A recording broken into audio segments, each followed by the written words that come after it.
Welcome to Burlap Teachers. Enjoy the video. In this video, I will show how to replace a blower motor in a 2015 Ford Escape.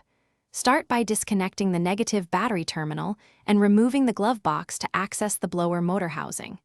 Gather basic tools like a socket set, screwdrivers, and a trim tool. Keep fasteners organized and label connectors for easy reassembly. Take photos as you go to ensure correct wiring and duct alignment. Begin by opening the glove box and releasing the limiting arm, then disengage the side clips to drop the box.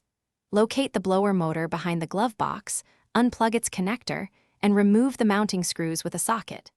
Gently pull the motor and housing downward, watching for trapped screws or insulation. Inspect the fan wheel for damage and clean the duct area before fitting the new motor to ensure smooth airflow. If you are finding this guide helpful, please subscribe and like. It really helps the channel. Quick recommendation: the new Kindle Paperwhite makes reading repair manuals and diagrams anywhere so much easier, and it fits in a toolbox pocket. I find it handy for referencing steps while under the dash.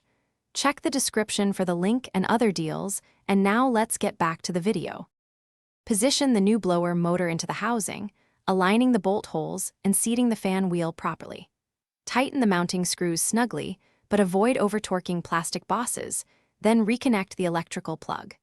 Reinstall the glove box by snapping the clips and reattaching the limiting arm. Reconnect the negative battery terminal and test the fan at all speed settings to confirm proper operation and eliminate noise or vibration before finishing up.